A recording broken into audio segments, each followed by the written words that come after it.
It's your turn to clean after Thanksgiving, Eva. We did all the cooking. My mother's voice hit me before I could even set down my suitcase. I stood in the doorway of my own home, still wearing my work blazer from the red-eye flight back from Seattle, and stared at the disaster zone that used to be my kitchen. Grease splattered across the backsplash. Dirty pans stacked in the sink like a game of Jenga gone wrong.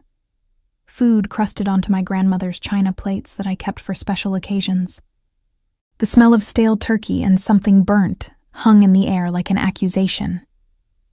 My name is Eva.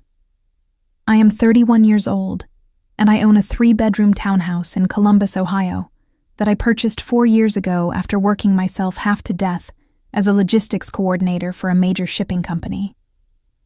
I bought this place with my own savings, my own credit, and my own sweat equity from years of overtime shifts and missed vacations. And right now, standing in the aftermath of what looked like a hurricane had swept through my kitchen, I felt a level of disrespect I could no longer ignore. "Mom, what happened here?" I asked, my voice surprisingly calm despite the rage building in my chest. My mother, Denise, waved her hand dismissively from her comfortable position on my couch. She had her feet up on my coffee table, shoes still on, watching some reality show on my television. "We had Thanksgiving here while you were gone. Your sister thought it would be nice to use your space since your place is bigger than hers."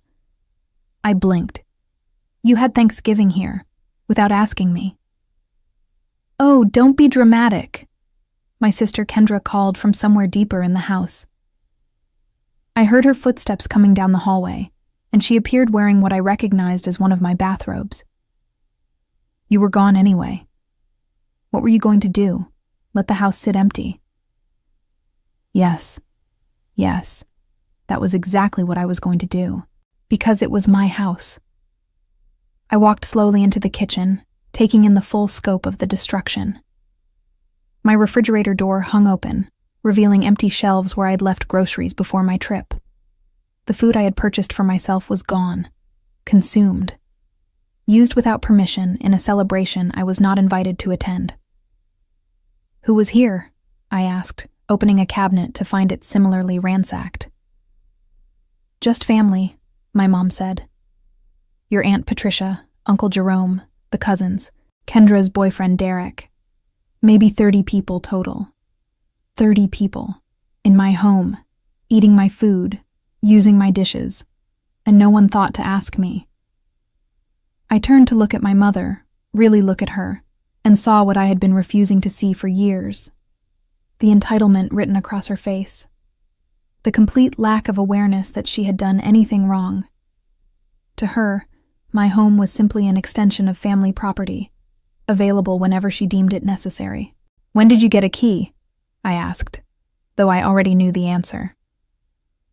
"I copied yours last Christmas," Kendra said with a shrug, tightening the belt on my robe, "in case of emergencies." This was not an emergency.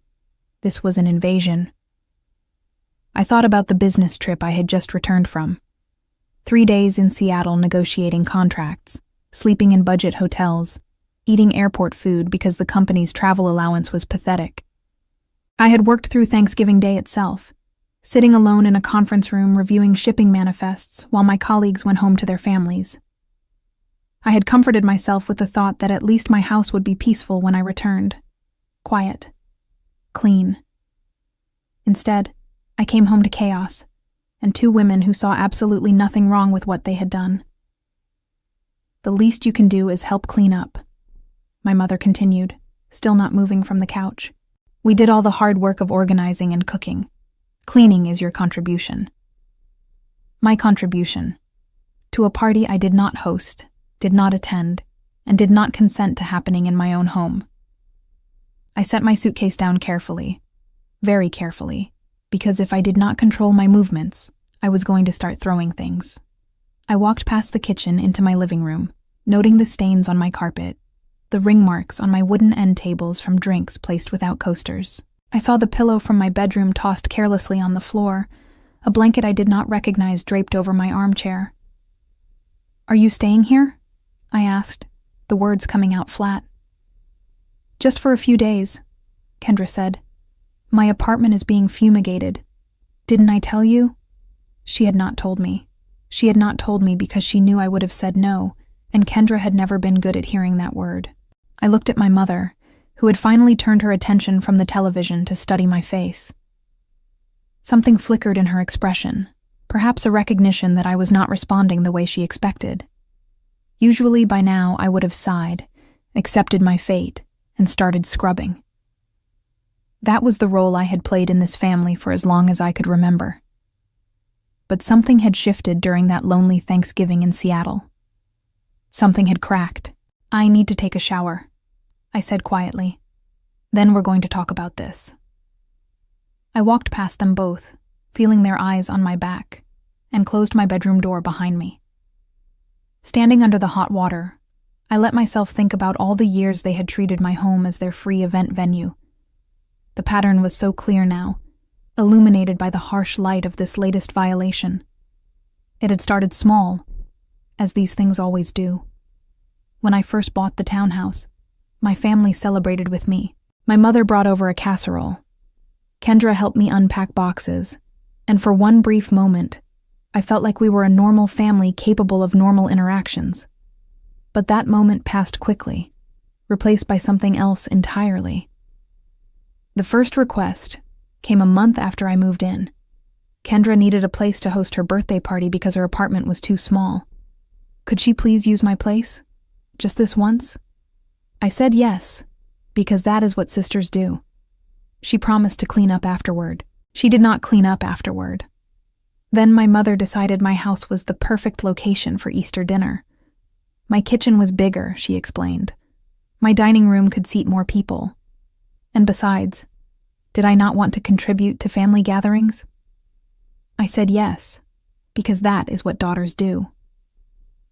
I spent $300 on groceries, cooked a ham from scratch, and cleaned for 2 days afterward, while my mother and sister lounged in my living room recovering from the meal I had prepared. The pattern repeated every holiday, every family milestone, every occasion that required space and effort. Kendra's engagement party, my cousin's baby shower, my aunt's 60th birthday celebration. Each time, my home was volunteered without my permission, and each time I was expected to provide the labor that made the event possible. And through it all, Kendra took credit for bringing everyone together. I remember standing in my kitchen during last year's Christmas dinner, hands raw from washing dishes, listening to my aunt praise Kendra for being such a wonderful hostess. Kendra had smiled graciously and accepted the compliment without correction. She had not mentioned that she had arrived 30 minutes before the guests, contributed a store-bought pie, and spent the entire evening in the living room while I shuttled food from kitchen to table and back again. I had said nothing. I never said anything. My mother's voice echoed in my memory from a conversation we had years ago, when I first started expressing discomfort with these arrangements. Family helps family, Eva. You have this nice big house and no children. The least you can do is share it with people who need the space. The implication was clear. My success was an accident, undeserved, and therefore subject to redistribution according to my family's needs. The fact that I had worked 70-hour weeks for years, sacrificed relationships and personal time, and carefully saved every penny meant nothing compared to the simple fact that I had something they wanted. I turned off the shower and stood dripping on the bath mat, staring at my reflection in the foggy mirror. The woman looking back at me was tired. Not just physically tired from the flight, but tired in her bones, tired of being used, tired of being taken for granted. I thought about my father, who had passed away when I was 19. He had been the buffer in our family, the one who recognized that my mother and sister operated by different rules than the rest of the world. He had protected me when he could, encouraged my independence, and told me repeatedly that I did not owe anyone my peace. "You're allowed to say no," he had told me once, during a rare moment of privacy. "Don't let them convince you otherwise." But after he died, saying no became impossible. My mother weaponized her grief, and Kendra took advantage of the chaos. I became the responsible one, the stable one, the one who could always be counted on to pick up the pieces. And somewhere along the way, I forgot that I was allowed to have boundaries of my own. I dried off and got dressed, choosing comfortable clothes because I suspected this conversation was going to be long and unpleasant. When I emerged from my bedroom, I found my mother exactly where I had left her, and Kendra had made herself at home in my kitchen, eating cereal from one of my bowls. "Feel better?" my mother asked without looking up. I did not feel better. I felt like a stranger in my own home, which I supposed was the point. "We need to talk about what happened here," I said, keeping my voice level. Kendra rolled her eyes. "Here we go." "You used my house without permission," I continued. "You ate my food, used my dishes, made a mess, and now you're telling me it's my responsibility to clean up after a party I didn't attend." "It's family," my mother said, as if those two words explained everything. "Family shares." "Family asks," I corrected. "Family respects boundaries. Family doesn't copy keys and throw parties in someone else's home while they're out of town." Kendra set down her spoon with a clatter. "You're always so dramatic, Eva. It was Thanksgiving. You weren't even here. What's the big deal?" The big deal was that they had violated my trust, my space, and my peace of mind without a second thought. The big deal was that they saw nothing wrong with their behavior and would do it again the first chance they got. The big deal was that I had spent my entire adult life accommodating their demands, and I was finally starting to see the shape of my own resentment. But I did not say any of that. Not yet. Instead, I walked into the kitchen, grabbed a trash bag from under the sink, and started cleaning. Some battles require preparation. My sister watched me clean with an expression of smug satisfaction that made my skin crawl. She sat at my kitchen island, scrolling through her phone, occasionally making comments about how I was loading the dishwasher wrong or missing a spot on the counter. She did not offer to help. The thought clearly never crossed her mind. "You know," Kendra said, not looking up from her phone, "you should really be grateful we thought of you. We could have gone to Aunt Patricia's place, but we wanted to include you in spirit." Include me in spirit. By using my home without permission, eating my food, and leaving me with the aftermath. That was their idea of inclusion. I scrubbed at a stubborn stain on my stovetop, applying more pressure than necessary. "How generous of you." See, that's exactly what I'm talking about," Kendra continued, finally putting down her phone to give me her full attention. "That attitude. You always act like you're better than everyone because you have this house and your fancy job. But at the end of the day, we're family. This is what family does." I had heard this argument so many times that it had lost all meaning. Family. The word had become a weapon in their hands, deployed whenever I pushed back against their expectations, as if sharing blood gave them automatic access to everything I had worked to build. My mother wandered into the kitchen, drawn by the sound of our conversation. She leaned against the doorframe with her arms crossed, looking at me with the particular disappointment she reserved for moments when I failed to perform gratitude on cue. "Your sister has a point," she said. "You've always been selfish, Ava. Even as a child. You never wanted to share your toys, your room, anything. Some things never change." The revisionist history was breathtaking. I had shared everything as a child, because I had no choice. Kendra was the baby, the favorite, and whatever she wanted, she received. My toys became her toys. My clothes were handed down to her the moment she expressed interest. My room was converted into a nursery when she was born, and I was moved to a closet-sized space at the end of the hall. But pointing out these facts was useless. They had constructed their own narrative, one in which I was the villain, and they were the reasonable, long-suffering family members dealing with my difficult personality. "I'm not being selfish," I said carefully, scraping dried gravy off a serving platter. "I'm asking for basic respect. You used my home without asking. You could have called me, texted me, anything. But you didn't, Because you knew I might say no. Would you have said no? My mother asked, and there was something in her voice that suggested she already knew the answer. I paused, considering the question honestly. A year ago, I would have said yes through gritted teeth, resentful but compliant. 6 months ago, I might have found an excuse, some conflict that made hosting impossible. But now? Yes, I said quietly. I would have said no.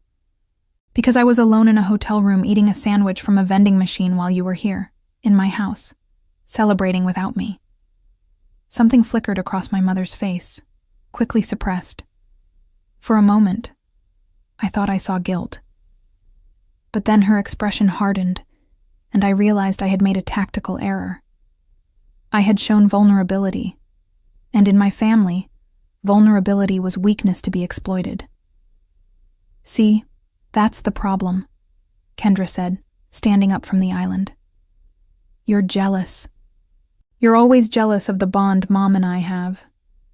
You choose to isolate yourself with your job and your empty house, and then you get upset when we have fun without you. The accusation was so absurd, so perfectly backward, that I almost laughed. Almost. But laughter required energy I did not have. I'm not jealous, I said, turning back to the dishes. I'm tired. I'm tired of being expected to provide resources and labor while receiving nothing in return. I'm tired of being the venue for parties I'm not invited to attend. And I'm tired of having the same conversation over and over again. Then stop having it, Kendra said with a shrug. Accept that this is how things work and move on. It's not that hard. She walked past me toward the living room, and as she did, she smirked. It was a small expression, barely noticeable, but I caught it.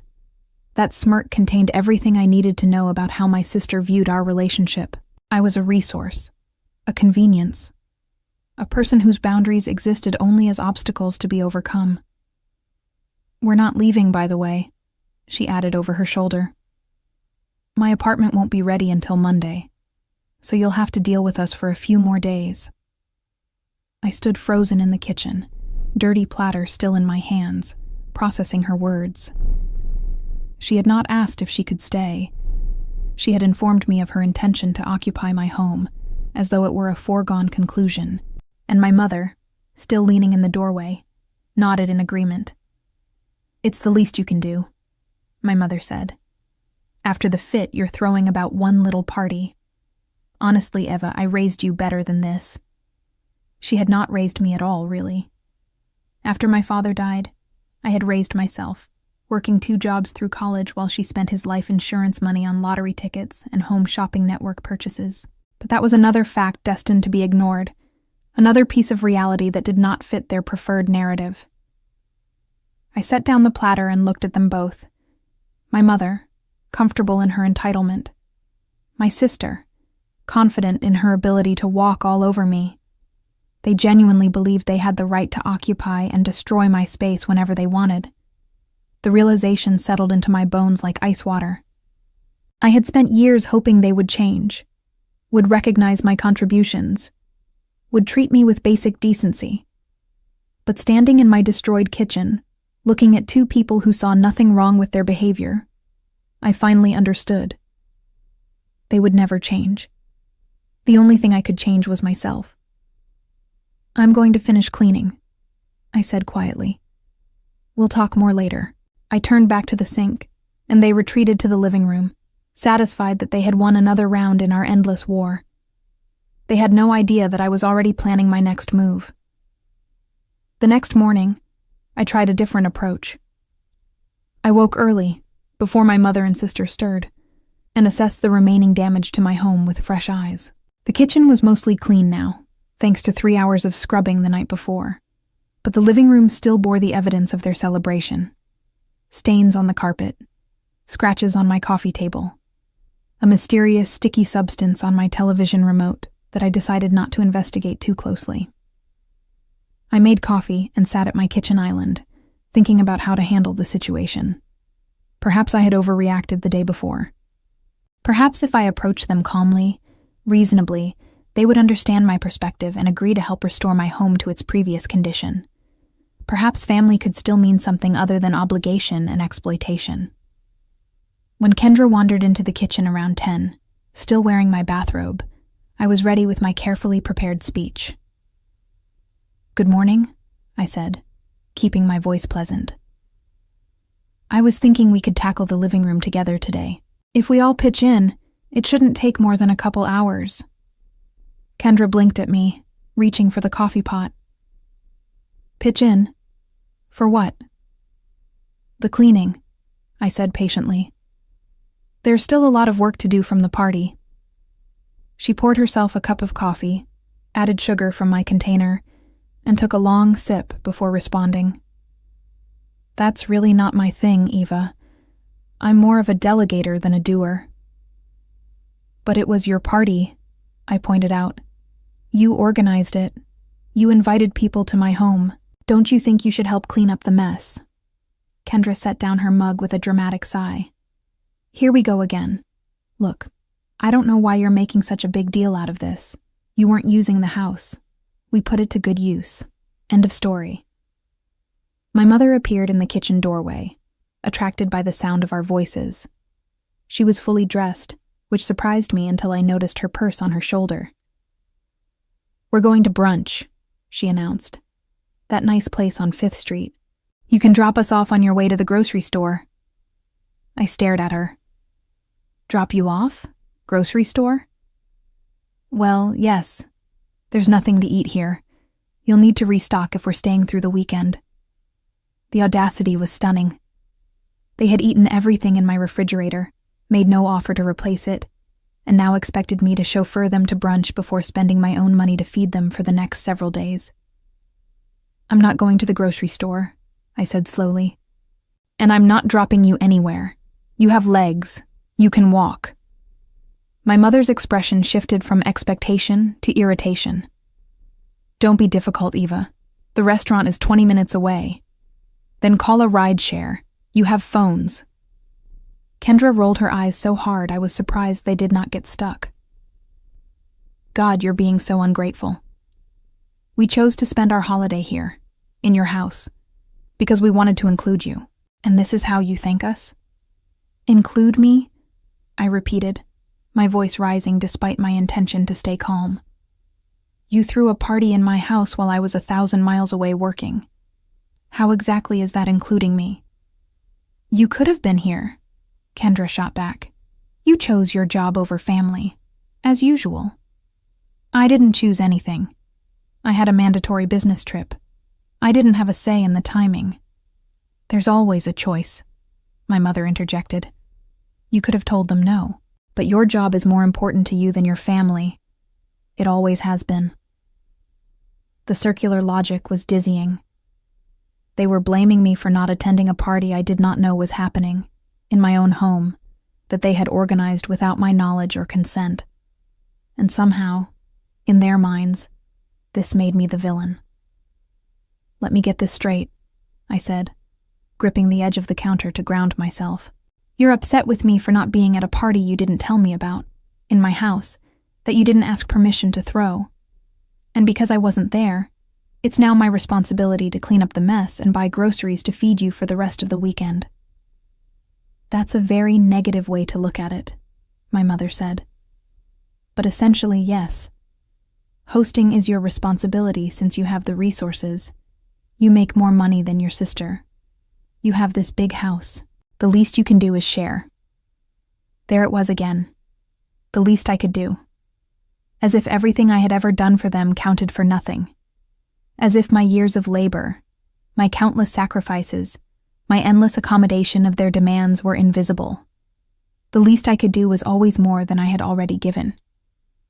"I'm not going to the grocery store," I repeated. "And I'm not cleaning the living room by myself. If you want to eat this weekend, you can order delivery or buy your own food. If you want to watch television without sticky residue on the remote, you can clean it yourself." The silence that followed was sharp enough to cut glass.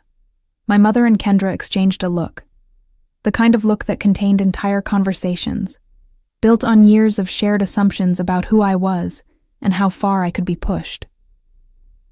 "Fine," Kendra said finally, her voice dripping with condescension. "If you're going to be like that, we'll figure it out ourselves. But don't expect us to thank you for your hospitality. Because frankly, Eva, you don't know the meaning of the word." She swept out of the kitchen, my bathrobe trailing behind her like a cape. My mother followed, pausing just long enough to give me a look of pure disappointment. "Your father would be ashamed of how you're acting," she said quietly. "He raised you better than this." The mention of my father hit like a physical blow. She knew exactly what she was doing, invoking his memory to manipulate my emotions. And for a moment, it worked. I felt the familiar guilt rising in my chest, the automatic impulse to apologize and accommodate. But then I remembered what he had actually said to me, in those private moments when he saw clearly what my mother and sister were doing. "You're allowed to say no." I said nothing as she walked away, but something inside me had shifted, hardened into something that felt almost like resolve. The rest of the day passed in tense silence. My mother and sister eventually called a rideshare and went to brunch without me, returning several hours later with shopping bags full of clothes from stores at the mall. Apparently they had found money for shopping, just not for groceries or any contribution to my household. I spent the afternoon in my bedroom, door closed, trying to catch up on work emails and avoid further confrontation. But the walls of my townhouse were not thick, and I could hear them in the living room, laughing and talking as if they owned the place, as if I were the intruder in my own home. Around 6, I emerged to find them sprawled across my furniture, watching a movie on my television, surrounded by takeout containers from the Thai restaurant down the street. They had ordered enough food to feed 4 people, and had not thought to ask if I wanted anything. "There's leftover pad thai if you're hungry," Kendra offered, gesturing vaguely at a container on the coffee table, though it might be cold by now. I was hungry. I had not eaten all day, too stressed and anxious to think about food, but accepting their scraps felt like submission, and I was done submitting. "I'm fine," I said, heading to the kitchen to scrounge together something from whatever they had not consumed. As I stood at my nearly empty refrigerator, contemplating a sad meal of condiments and questionable leftovers, I heard my mother's voice drifting in from the living room. She was talking to Kendra, presumably assuming I could not hear. "She'll get over it," my mother said. "She always does. Remember the Easter incident? She was upset for a week, but then she came around. The Easter incident. That was what they called the time Kendra had invited 20 people to my house for Easter brunch without asking, eaten all the food I had prepared for myself, and left me to clean up while she went to a spa day. I had been furious, but my mother had worn me down with guilt and emotional manipulation until I apologized for making a scene. "She's more stubborn this time," Kendra observed. "But you're right. We'll just stay the weekend like we planned. She won't do anything about it. She never does." The words hit me like ice water. She won't do anything about it. She never does. They were right. For years I had complained and protested and expressed my unhappiness, but in the end, I always capitulated. I always let them have what they wanted because the alternative seemed too costly. The guilt, the accusations of selfishness, the weaponized tears and emotional manipulation. It was easier to give in than to fight. But standing in my empty kitchen, listening to them discuss my predictable surrender as if it were a foregone conclusion, something inside me finally snapped. I thought about all the holidays I had hosted, all the money I had spent, all the hours I had worked to clean and prepare and serve while they enjoyed the fruits of my labor. I thought about the graduation party they had thrown for Kendra in my backyard without asking, the bridal shower for my cousin that had damaged my hardwood floors, the countless dinners and gatherings that had left me exhausted and depleted while they praised each other for being such wonderful hostesses. I thought about my father and what he would say if he could see me now. Would he be ashamed, as my mother claimed? Or would he be sad, watching his daughter be used and disrespected by the family he had trusted to take care of her? I knew the answer, and it gave me the clarity I needed. "We'll just stay the weekend," my mother continued, her voice carrying clearly through the thin walls. "Let her pout. By Monday, she'll be back to normal, and we can start planning the Christmas gathering. Her house really is perfect for it." Christmas. They were already planning to do this again at Christmas, treating my home as their personal event space, assuming I would fall in line like I always did. I closed the refrigerator door quietly and stood in the darkened kitchen, thinking. For the first time in years, I was not thinking about how to accommodate their demands or minimize their displeasure. I was thinking about how to protect myself. My lease was in my name alone. The mortgage was in my name alone. Every bill, every utility, every piece of furniture had been purchased with my money and my effort. They had no legal claim to anything in this house, no right to be here beyond my willingness to allow it, and I was no longer willing. I walked back to my bedroom, moving quietly past the living room where they sat engrossed in their movie, oblivious to the shift that had just occurred. I closed my door and sat on my bed, pulling out my phone. I had a lot to do before morning.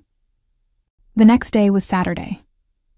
I woke before dawn, moving through my morning routine with mechanical precision.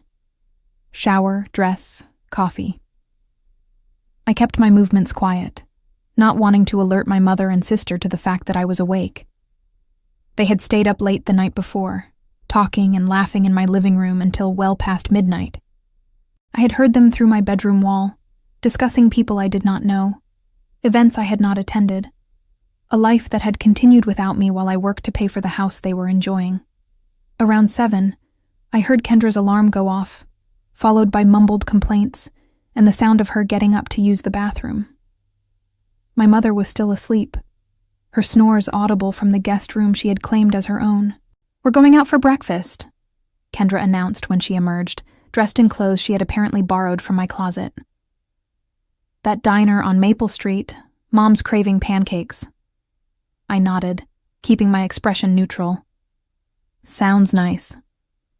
"You can come if you want," she added, though her tone suggested she hoped I would decline. "But you'll have to drive. Neither of us know how to get there." "I have some work to catch up on," I said. "You can use the GPS on your phone." Kendra shrugged, unsurprised. "Suit yourself. We'll probably be gone a couple hours. Try not to mope the whole time we're out."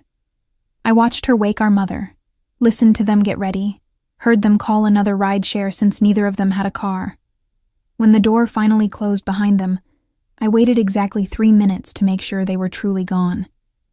Then I got to work. The first call was to a locksmith. I explained that I needed the locks changed on my front and back doors, that it was urgent, and that I would pay extra for same-day service. The locksmith, a practical woman named Georgia, said she could be there within the hour. The second call was to my neighbor, Bradley, who I knew had been away visiting family and had just returned. I asked if I could leave some boxes on his porch for a few hours, explaining that I was dealing with a family situation and needed temporary storage. Bradley, who had witnessed enough of my family's behavior during previous visits, agreed without asking questions. While I waited for the locksmith, I packed. I went through the guest room first, gathering my mother's clothes, toiletries, and personal items into the suitcase she had brought. I did the same with Kendra's things, which were scattered across my living room, my bathroom, and inexplicably, my home office. I found items I had not realized they had taken. A cashmere sweater I had been missing for months, a pair of earrings that had belonged to my grandmother, a charging cable I had searched for everywhere. I packed it all. Every item that did not belong to me went into boxes and bags, which I carried across the street to Bradley's porch. He helped me with the heavier items, asking only once if I was sure about what I was doing. "I'm sure," I told him. "It's time." Georgia the locksmith arrived at exactly 9:15, professional and efficient. She changed both locks in under an hour, handed me the new keys, and wished me luck with whatever was going on. I paid her in cash and thanked her for the quick work. With the locks changed and their belongings removed, I had one more task to complete. I sat at my kitchen table with a pen and paper, composing a note that I would tape to my front door. The words came more easily than I expected. Your belongings are across the street at Bradley's. The locks have been changed. Find your own host next year. Do not contact me. I read it over several times, making sure it said exactly what I meant.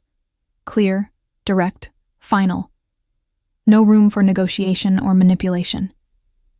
I taped the note to the door, making sure it was visible at eye level. Then I gathered my purse, my phone, and a book I had been meaning to read, and I left my house. There was a cafe 3 blocks away, a quiet place with good coffee and comfortable seating. I had been meaning to spend more time there, to build a life outside of work and family obligations. Today seemed like the perfect day to start.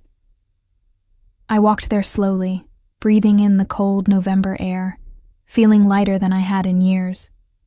Behind me, my house sat waiting, locks changed, belongings boxed. A note on the door that would shatter the assumptions my mother and sister had held for so long. They would return from breakfast expecting to relax in my living room, watch my television, use my things. Instead, they would find a locked door and a message that could not be misinterpreted. I ordered a large coffee and settled into a corner booth, pulling out my phone to check the security app I had installed months ago. It showed a live feed from the camera on my front porch, currently displaying nothing but an empty doorstep and a fluttering note. I opened my book and began to read, glancing at the security feed every few minutes, waiting. They had said I would not do anything about it. They had said I never did. They were wrong. Around 11:30, a notification buzzed on my phone. Motion detected at front door. I set down my book and watched the screen as 2 familiar figures appeared on the feed, climbing the steps to my porch with the casual confidence of people who expected to be welcomed. I watched Kendra reach for the door handle. I watched her try it once, twice, 3 times. I watched her turn to look at the note I had left, her expression shifting from confusion to disbelief. And then I watched her start to scream. From my comfortable seat in the cafe, I had a front-row view of the chaos unfolding on my security feed. Kendra was pounding on the door now, her fists making dull thuds against the wood that I could almost hear through the screen. My mother stood behind her, reading the note over and over as if the words might change if she stared at them long enough. My phone began to ring. Kendra's name flashed across the screen, the first of what I suspected would be many calls. I declined it and returned my attention to the security footage. I watched them try the back door, which was equally locked with its new hardware. I watched Kendra attempt to peer through the windows, shading her eyes against the glass, searching for something that would explain why the world had suddenly stopped bending to her will. My phone rang again. This time it was my mother. I declined that call too. They huddled on the porch, having what appeared to be an intense discussion. I could not hear the words, but I could read their body language well enough. Kendra was angry, her arms waving in dramatic gestures. My mother was trying to call me again, her phone pressed to her ear, her expression oscillating between disbelief and fury. A text message arrived, then another, then a flurry of them, piling up faster than I could read. "Ava, what the hell is going on? This isn't funny, open the door. Your mother is very upset with you. We're standing outside like idiots, call me back now." I read each message without responding, feeling a calm I had not expected. The anxiety I had anticipated, the guilt that usually accompanied any act of defiance against my family, was conspicuously absent. In its place was something that felt almost like peace. On the security feed, Kendra was now on the phone with someone else, probably trying to find a locksmith of her own, I thought. But I had chosen Georgia specifically because she was the only locksmith in the area who could do same-day service, and she had told me her next opening was not until Tuesday. My mother sat down heavily on my porch steps, her face in her hands. For a moment, I felt a twinge of something that might have been sympathy. But then I remembered her words from the night before. She won't do anything about it. She never does. They had counted on my passivity. They had built their entire approach to our relationship on the assumption that I would always back down, always accommodate, always put their needs above my own comfort and dignity. And I had reinforced that assumption, year after year, capitulation after capitulation. No more. I ordered another coffee and a sandwich, settling in for what I expected would be a long afternoon. The security notifications continued to arrive, documenting their increasingly desperate attempts to gain entry to my home. At one point, Kendra tried climbing over the back fence, but my neighbor's dog began barking so aggressively that she retreated. Around 1 p.m, they finally figured out where their belongings were. I watched them cross the street to Bradley's house, watched them knock on his door, watched him point them toward the boxes piled on his porch. Kendra's reaction was visceral, her hands flying to her head in disbelief. My mother simply stared at the bags and suitcases, her mouth moving in words I could not hear. Bradley, bless him, kept the interaction brief. He handed over the belongings, said something that made both women flinch, and closed his door firmly. I made a mental note to bring him a thank you gift later. They stood on the sidewalk with their things, looking lost. This was not how the weekend was supposed to go. They were supposed to be lounging in my living room, eating food I had purchased, making plans for future parties in my space. Instead, they were homeless, their free accommodations revoked without warning. My phone rang again. This time, the caller ID showed a number I did not recognize. I answered, curious. Eva? A man's voice, confused and slightly annoyed. This is Derek, Kendra's boyfriend. She's really upset. What's going on over there? Nothing that concerns you, I said pleasantly. Tell Kendra she can stay at your place. That's what boyfriends are for. I hung up before he could respond. The calls came in frantic waves over the next several hours. My mother, my sister, my Aunt Patricia, my cousin Jerome, various family members and friends who had apparently been recruited to intervene on their behalf. Each call went unanswered. Each voicemail went unheard. I remained at the cafe until late afternoon, catching up on the reading I had been neglecting, savoring the quiet and the solitude. When I finally returned home, the porch was empty, the note still taped to the door, slightly crumpled from handling. I removed the note, unlocked my new door with my new key, and stepped into my house. The silence that greeted me was profound and beautiful. No voices demanding my attention. No bodies sprawled across my furniture. No evidence of unwanted guests except the faint smell of their perfume, which I immediately addressed by opening every window. My phone buzzed with a new text from my mother. This is the cruelest thing you've ever done. Your father would be heartbroken. I typed back a single response, the first communication I had sent since leaving that morning. Dad told me I was allowed to say no. This is me saying no. Then I blocked her number.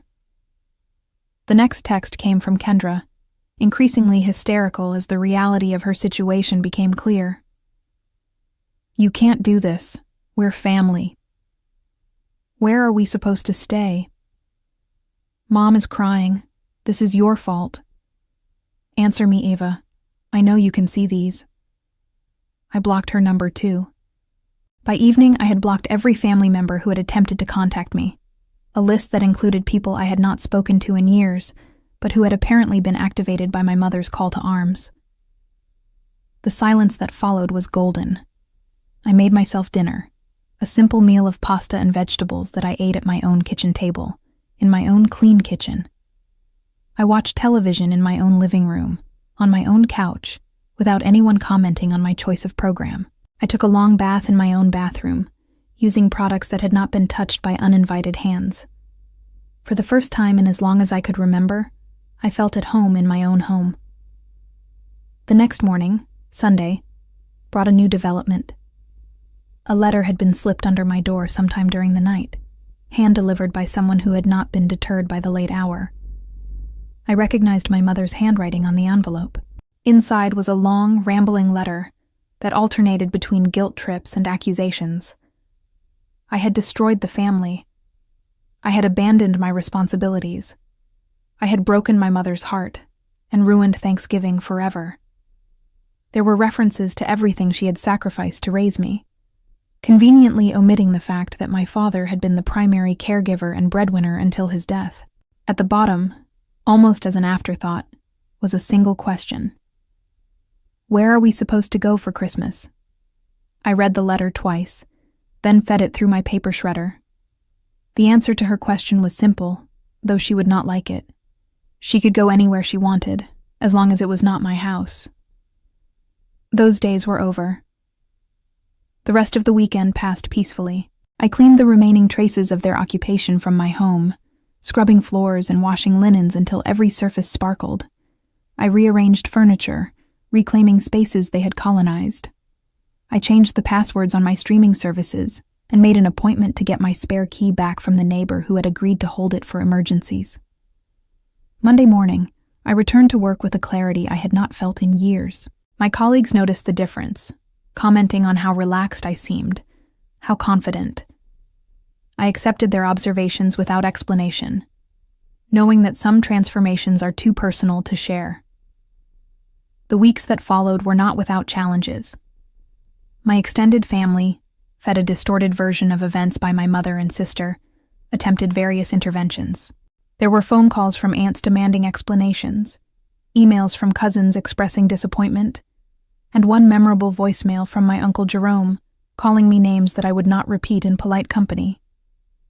I addressed each communication with the same response, a brief, factual account of what had happened, followed by a clear statement of my boundaries.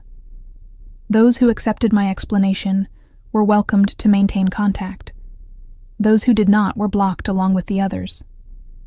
The family tree thinned considerably, but what remained was healthier than what I had pruned away. Christmas came and went. I spent it alone, by choice, in my clean and peaceful home. I cooked myself a small meal, watched holiday movies, and went to bed early. The silence was not lonely. It was liberating. Kendra, I heard through the remaining family grapevine, had bounced between friends' couches and Derek's apartment before eventually finding a sublet she could afford. The relationship with Derek did not survive the stress of her sudden homelessness, and she was reportedly single again by the new year. My mother had fared slightly better, moving in with her sister Patricia for what was supposed to be a temporary arrangement. But temporary had stretched into permanent, and Patricia's patience was wearing thin.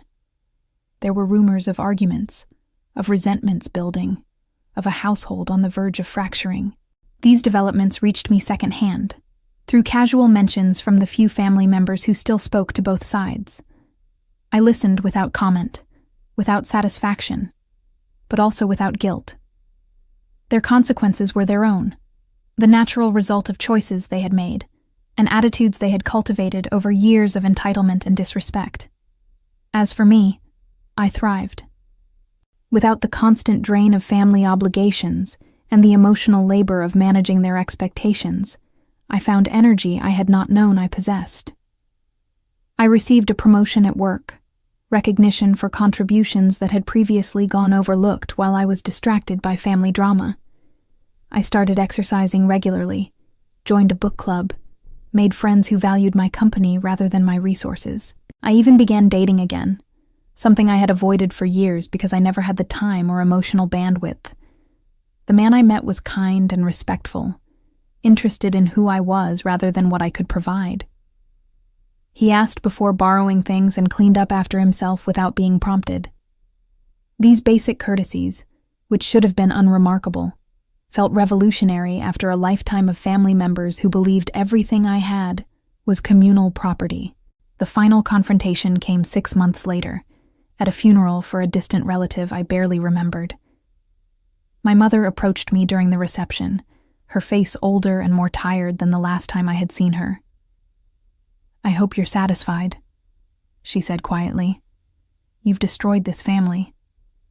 I looked at her, really looked at her, and felt nothing but peace.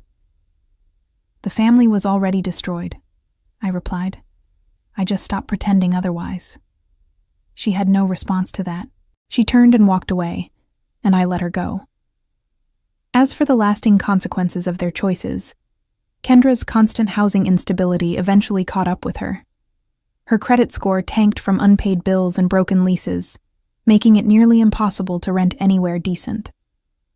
She was working 2 part-time jobs now, neither of which offered benefits, scrambling to maintain a lifestyle that had once been subsidized by her access to my resources. My mother fared no better. Patricia finally kicked her out after a particularly nasty argument, and she ended up in a small studio apartment on the far side of the city, alone, and without the network of family members she had once taken for granted. They had burned those bridges too, one by one, as people realized that their pattern of exploitation was not limited to me. The holiday gatherings they used to dominate had simply stopped happening. The family scattered by years of accumulated resentments that had nothing to do with my actions, and everything to do with theirs. Standing in my living room on the anniversary of that terrible Thanksgiving, I thought about everything that had changed in a single year. I had lost my mother and sister, at least in any meaningful sense. But I had gained something far more valuable: myself. The woman I had been before, the one who accepted mistreatment because she did not believe she deserved better, was gone. In her place stood someone who understood that family was not an obligation to be exploited, but a relationship to be earned. And I had learned, finally, that setting boundaries was not cruelty. It was survival. Looking back on my journey from doormat to defender of my own peace, I realized that the hardest part had not been changing the locks or writing the note or blocking the numbers. The hardest part had been believing I was worth protecting in the first place.